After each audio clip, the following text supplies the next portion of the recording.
mendapatkan kebaikan Allah Subhanahu wa taala. Termasuk di malam hari ini, alhamdulillah, kembali Allah Subhanahu wa taala melimpahkan kepada kita nikmatnya, kebaikannya, dengan masih memberikan kesehatan kepada kita, sehingga dengannya kita bisa sholat maghrib secara berjamaah, kemudian kita sholat sunnah, dan sekarang ini kita duduk tentunya di bawah naungan malaikat Allah Subhanahu wa taala.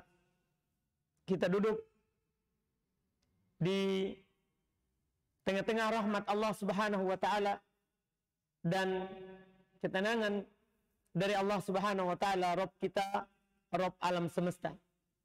Kembali di hari ini kita melanjutkan kajian tafsir, tentunya masih di tafsir Al-Fatihah. Di pertemuan terakhir kita baru masuk di pembahasan surat Al-Fatihah dari sisi nama dan keutamaannya. Di hari ini, di malam hari ini, dan mungkin malam pertemuan yang akan datang, kita akan mengambil pembahasan terkait dengan basmalah. Pembahasannya agak panjang ini, supaya nanti di setiap kita masuk surat yang baru, kita tidak ulang lagi kajian atau pembahasan tentang basmalah, yaitu ucapan Bismillahirrahmanirrahim. Karena ini diulang sebanyak surat di dalam Al-Quran, kecuali satu surat. Di dalam Al-Quran ada 114 surat. Dari Al-Fatihah sampai An-Nas. Semuanya ada basmalahnya di awal. Kecuali satu surat, yaitu surat At-Taubah. Berarti dia diulang 100 berapa belas kali? 13 kali. Para ulama biasanya membahas basmalah difokuskan pembahasannya di surat Al-Fatihah, supaya ketika lewat di surat yang lain kita tidak bahas lagi tentang basmalah. Ada dua sisi pembahasan yang kita akan bahas terkait dengan ucapan Bismillahirrahmanirrahim. Pertama, tentang maknanya, kandungan isinya. Kemudian yang kedua, apakah Bismillahirrahmanirrahim ini masuk dalam penomoran ayat pertama di setiap surat, atau dia ayat tersendiri? Memang Allah Subhanahu wa taala turunkan untuk membuka sebagai pemisah antara surat yang satu dengan surat yang lain. Ini pembahasan yang kedua. Di malam hari ini kita akan membahas terkait dengan maknanya. Apa artinya kalau kita ucapkan Bismillahirrahmanirrahim? Apa maknanya? Dan apa faedah atau keutamaan serta berkah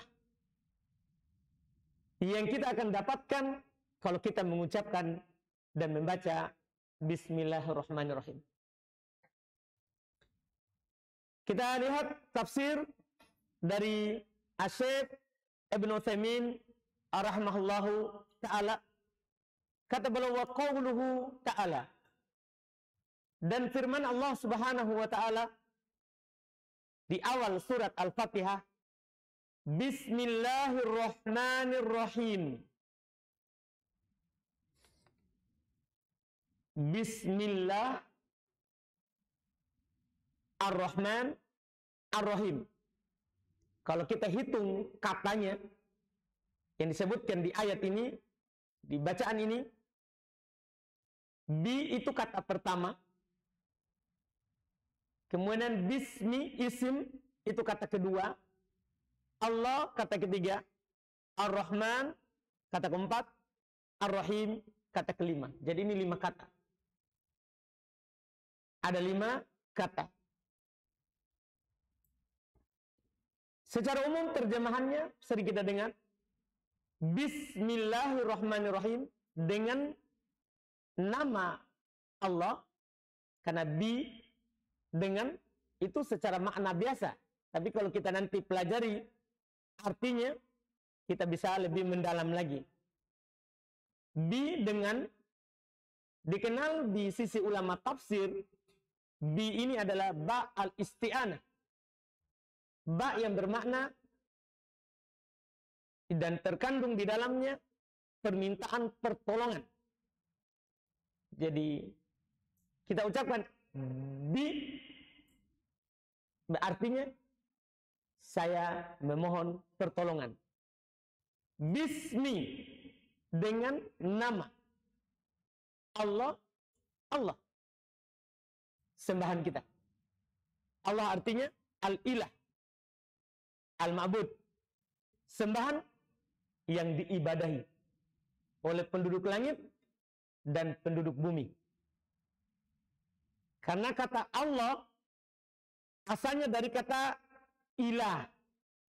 Al-ilahu itu asal katanya. Kemudian hamzanya dihapus. Yang al-ilah, hamzanya dihapus. Untuk meringankan lafaz. Jadi asalnya ini bismillah. Tapi hamzanya di awal dihapus. Untuk diringankan. Jadinya Allah. Asalnya al-ilah. Menjadi dihapus hamzanya supaya diringankan Allah. Jadi bismillah. Dengan nama Allah. Sembahan yang disembah oleh penduduk langit dan penduduk bumi.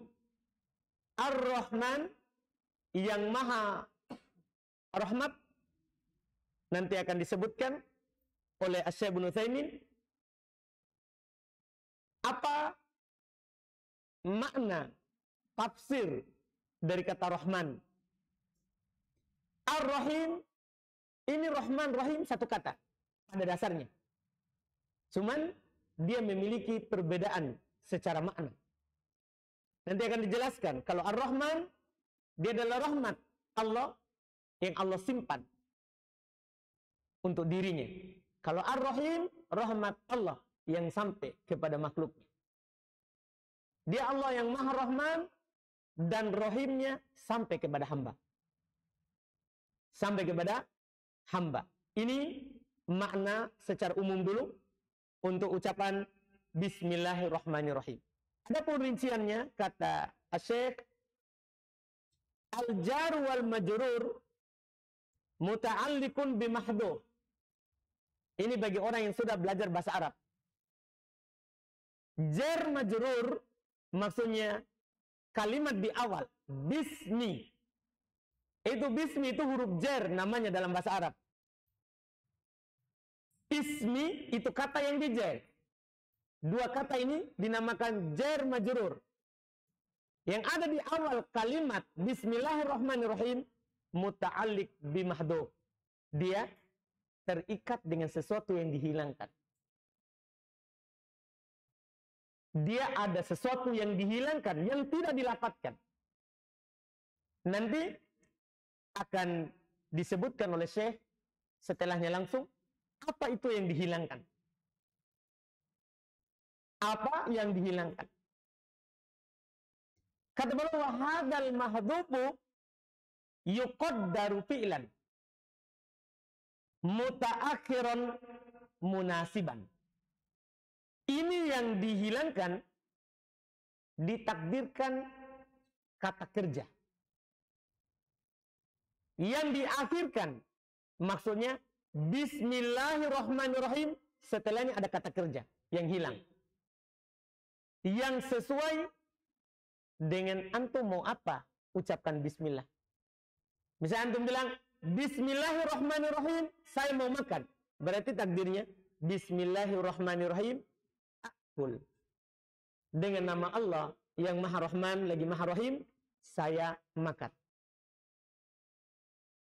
Ini rahasianya kenapa tidak disebutkan kata kerjanya. Rahasianya supaya cocok ini bacaan untuk setiap perbuatan yang antum mau lakukan. Ini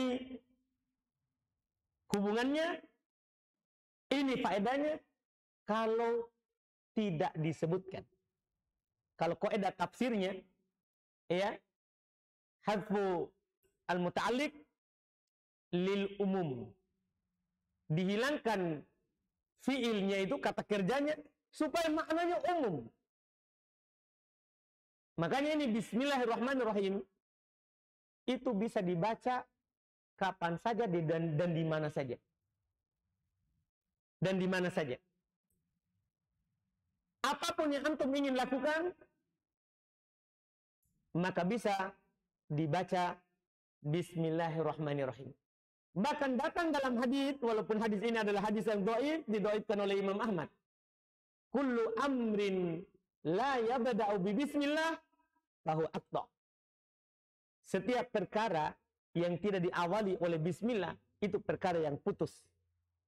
Tidak ada berkahnya. Hadisnya dhaif. Cuman pentingnya kita memulai dengan bismillah. Walaupun hadis tadi dhaif, tapi kalau kita memulai dengan bismillah di setiap ucapan kita atau perbuatan kita, kalau kita lakukan, berarti kita mencontoh Al-Quran. Semua surat di dalam Al-Quran diawali oleh bismillah. Kecuali satu tadi, surat At-Taubah. Demikian pula mencontoh Nabi SAW. Karena Nabi SAW, kalau belum melakukan sesuatu, bahkan di dalam perkara mulai dari yang paling ringan sampai yang paling beratnya, itu diawali oleh atau dengan ucapan bismillah. Anggaplah yang paling ringan masuk WC. Iya, masuk WC. Ketika kita mau masuk, disunahkan kita baca bismillah. Perkara ringan terkait dengan buang hajat, tapi disunahkan dan disyariatkan membaca bismillah. Demikian pula perkara-perkara lain,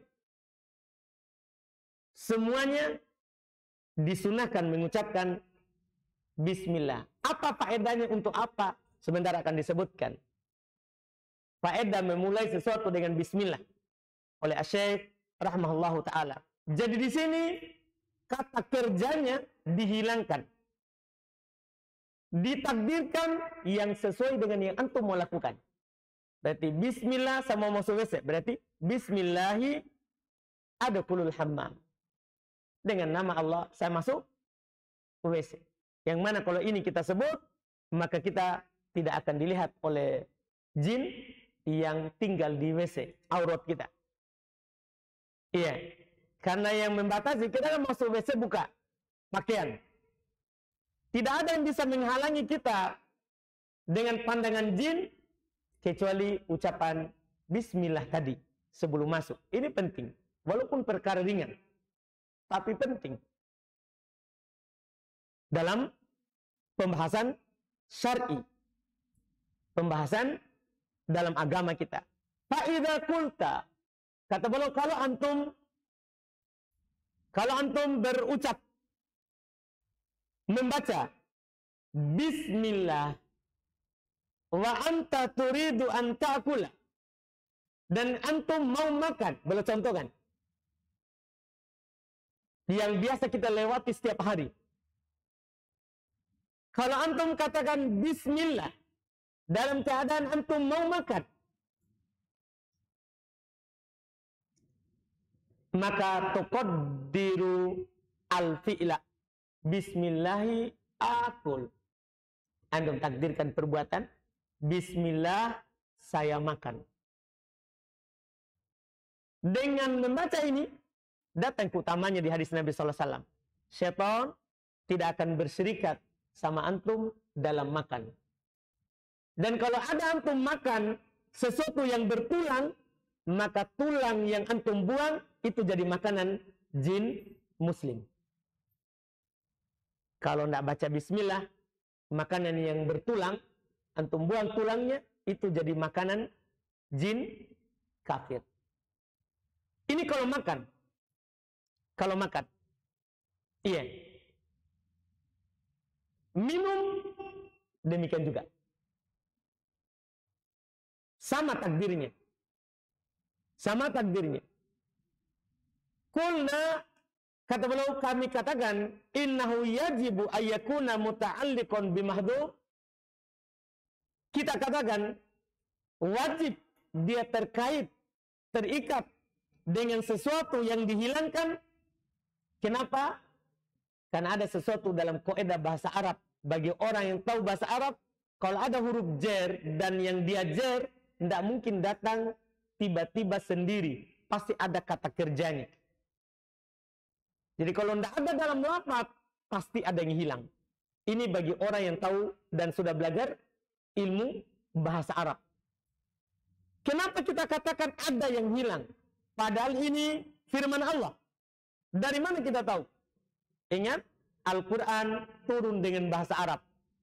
Artinya sesuai dengan kaidah bahasa Arab. Beliau bilang li'annal jara wal majrura ma'mulan. Wala budda likulli ma'mul min amil. Karena jar majrur di sini yaitu kata bismillah itu ma'mul. Dia diamili oleh sesuatu. Dan namanya ma'mul harus ada amilnya. Harus ada penyakitnya. Hal yang membuat dia didatangkan. Makanya kita katakan wajib ada takdir fi'il. Wa qaddarnahu muta'akhiran li fa'idatain. Kita takdirkan. Fi'ilnya diakhirkan. Jadi kalau kita baca Bismillahirrahmanirrahim. Aktub kalau menulis. Tidak harus bahasa Arab. Bismillahirrahmanirrahim, saya mau menulis. Bismillahirrahmanirrahim, saya mau makan. Bismillahirrahmanirrahim, saya mau minum. Bahkan Bismillahirrahmanirrahim, saya mau berjima, berhubungan badan antara suami, istri. Kan disunahkan juga. Disunahkan juga. Hal tersebut. Kenapa kita takdirkan fi'ilnya diakhirkan? Maksudnya kata kerjanya. Kita ucapkan dulu Bismillahirrahmanirrahim, saya mau minum. Jadi bukan saya mau minum, Bismillahirrahmanirrahim. Saya mau makan, Bismillahirrahmanirrahim. Kenapa kita tidak di depan saja? Kenapa kita akhirkan? Dua faedah. Kata beliau, al-faedatul ula, faedah pertama, at-tabarruk bitakdim bismillahi azza wajal. Berberkah dengan mendahulukan nama Allah dulu, baru yang kita mau lakukan. Untuk mengambil berkah. Karena Bismillahirrahmanirrahim ini kalamullah. Ucapan Allah subhanahu wa ta'ala. Allah turunkan kepada nabinya. Kalau kita kedepankan dulu, itu menunjukkan ada ta'adim. Ada pengagungan dalam hati kita. Kepada Allah subhanahu wa ta'ala. Yang mana kapan ada pengagungan di dalam hati kita terhadap Allah. Itu ciri kita orang yang bertakwa. Orang boleh saja dan bisa saja mengaku, saya orang yang bertakwa. Itu biasa dituntut dengan perbuatan. Apa bukti kalau antum orang yang bertakwa? Di antara yang disebutkan buktinya, kalau kita selalu mengagungkan di dalam hati kita, Allah subhanahu wa ta'ala, demikian pula syariatnya. Kata Allah subhanahu wa ta'ala di dalam Al-Quran, dzalika lama yu'addim sya'airallah fa innaha min taqwal qulub. Demikian itu, siapa yang mengagungkan syiar-syiar Allah, hal-hal yang diagungkan di dalam syariat, itu adalah ciri lambang ketakwaan seorang kepada Allah subhanahu wa ta'ala. Di setiap perkara, apa saja syariat Allah, kita mampu lakukan ataupun tidak mampu, tapi kita hormati.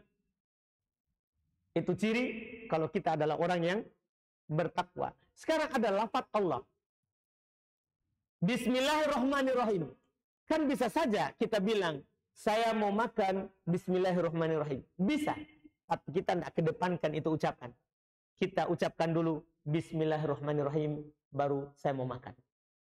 Kita akhirkan yang kita ingin lakukan. Ini at-tabarruk. Untuk berberkah dengan mendahulukan nama Allah sebelum yang kita mau lakukan. Ini faedah pertama. Al-faedatu tsaniyah. Kata beliau rahimahullah, faedah yang kedua, al-hasru, untuk memberikan makna pembatasan. Jadi nanti itu terjemahannya Bismillahirrahmanirrahim. Akul misalnya. Bismillahirrahmanirrahim, saya mau makan. Ini terjemahannya bukan lagi seperti itu. Kan ini ada makna pembatasan. Jadi maknanya hanya dengan pertolongan, perantaraan, mengambil berkah dengan nama Allah Subhanahu wa taala yang Maha Rahman lagi Maha Rahim, saya makan. Saya makan. Ada kata hanya. Karena kalau sesuatu yang asalnya di awal kemudian diakhirkan, ada faedahnya dalam ilmu tafsir. Beliau sebutkan, li'anna ta'khirul amili yufidul hasr. Ka'annaka taqul la akul bismi ahadin mutabarrikan bih wa musta'inan bih illa bismillahi azza wa jal. Kata beliau, karena mengakhirkan kata kerja daripada yang dia seharusnya di awal, itu memberikan faedah pengkhususan, pembatasan. Pembatasan. Seakan-akan antum bilang, ketika antum bilang gini, Bismillahirrahmanirrahim, saya mau makan. Seakan-akan antum ucapkan, saya tidak akan makan dengan nama seorang pun. Berberkah dengannya. Dan saya tidak akan memohon pertolongan dengan nama siapapun. Kecuali dengan nama Allah Subhanahu wa ta'ala. Itu maknanya ketika antum ucapkan. Iya. Hanya dengan nama Allah yang Maha Rahman lagi Maha Rahim, saya melakukan ini pekerjaan. Makanya antum jangan heran ketika seorang membaca doa ini, membaca bacaan ini, itu perlindungan Allah Subhanahu wa taala kepadanya itu sangat besar. Kita contohkan tadi yang kita sebutkan. Antum baca mau masuk WC, tidak ada yang bisa melindungi antum dalam WC kecuali pencipta pengatur alam semesta.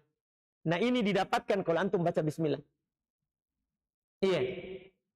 Demikian pula ketika antum mendatangi keluarga antum. Antum harus pahami, syaitan berserikat dengan seorang suami menggauli istrinya kalau tidak baca bismillah. Karena Allah Subhanahu wa taala menyatakan seperti itu, wasyarikhum fil amr.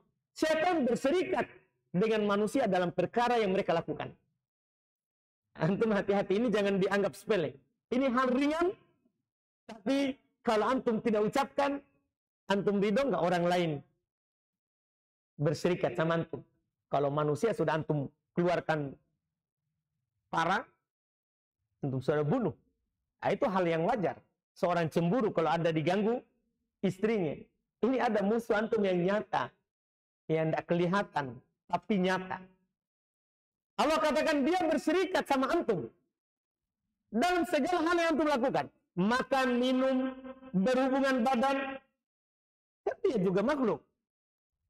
Tapi ada satu hal yang membuat antum terhindar darinya. Dia tidak akan mampu berserikat dengan antum kalau antum membaca bismillah. Karena antum sama dengan mengatakan, saya hanya memohon pertolongan kepadamu ya Allah.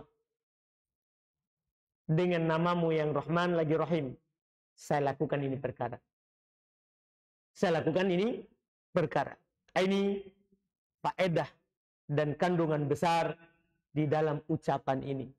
Kemudian lebih jauh lagi kata beliau, rahimahullah, wa qaddarnahu fi'lan, kami takdirkan tadi yang hilang itu kata kerja. kata kerja. Kenapa? Li'anal asla fil amali al-af'al. Karena asal dalam beramal adalah perbuatan. Kata kerja. Kan asalnya semua kata kerja. Asal dalam beramal, maksudnya yang beramal dalam kalimat bahasa Arab itu kata kerja. Kata kerja. Wahadi ya'rifuha ahlun nahwi.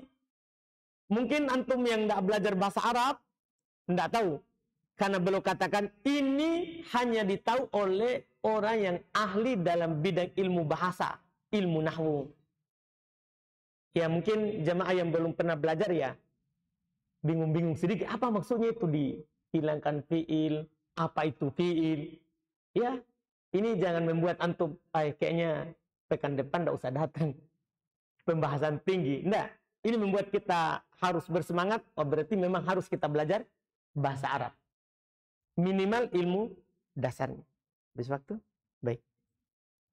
Tidak terasa ya? Baru sedikit sekali, baru. Alhamdulillah. Kita masuk tanya jawab? Baik, alhamdulillah. Ada pertanyaan, jadi kita tanda ya. Ini, wa qaddarnahu fi'lan. Kita sambung di pertemuan yang akan datang. Kalau ada pertanyaan, silakan. Boleh diajukan.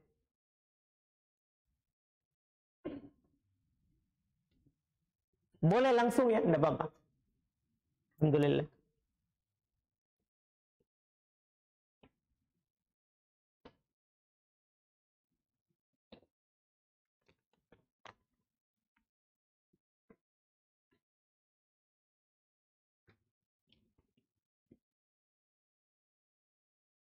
Ini ada pertanyaan pertama.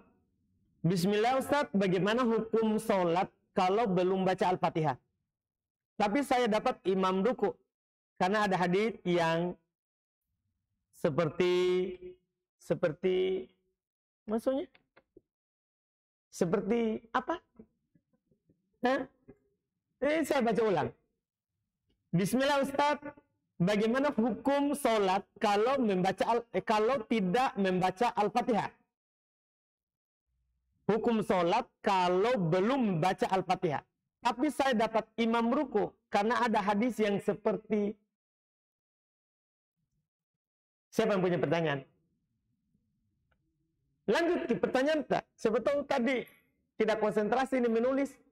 Seperti apa maksudnya? Silakan, boleh dilanjutkan, tidak apa-apa.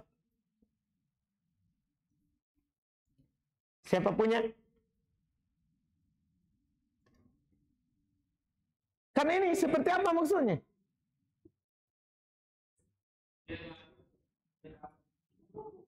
Dia dapat imam ruku.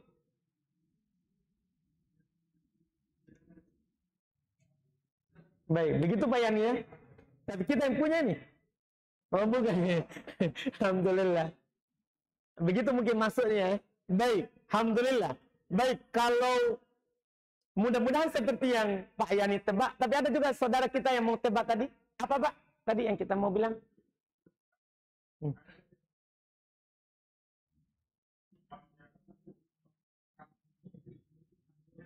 Mungkin gitu Pak ya.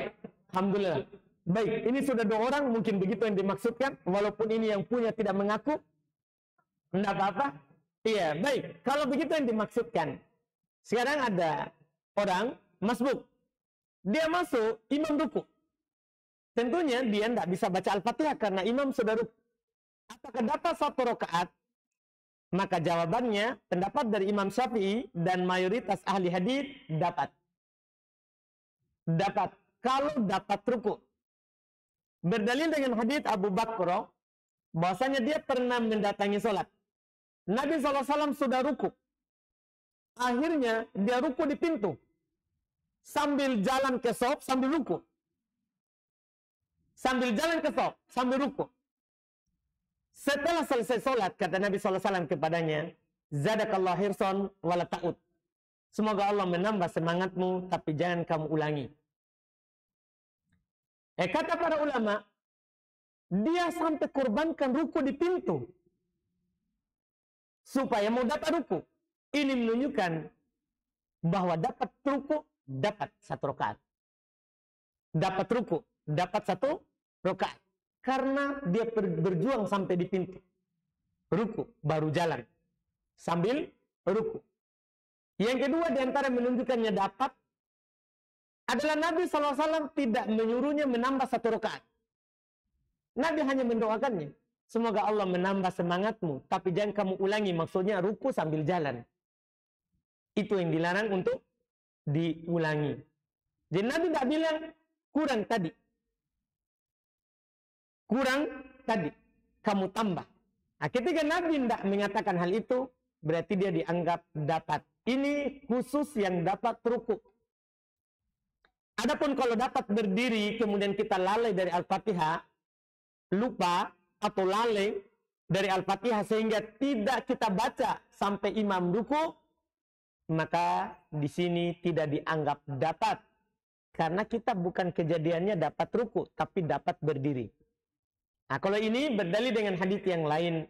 Hadis Ubadah bin Samit radhiyallahu taala anhu, bahwa Nabi SAW bersabda, la solata liman lam yaqra bi Fatihatil Kitab. Tidak ada solat bagi orang yang tidak membaca Al-Fatihah. Itu wallahu alam.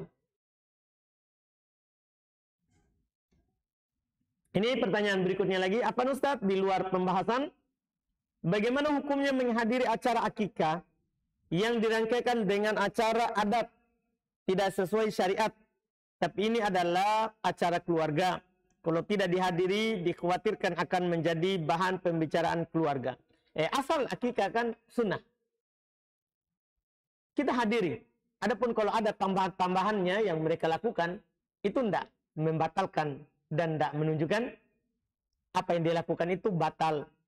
Iya, kita ke sana saja. Untuk hal-hal yang melanggar syariat, kita ingkari. Dalam hati, kalau kita tidak mampu nasihati. Kalau kita tidak mampu untuk menasihatinya, atau kita sudah menasihatinya tapi tidak diterima, kemudian juga kalau kita tidak hadir akan dibicarakan dalam keluarga, wah itu aliran keras.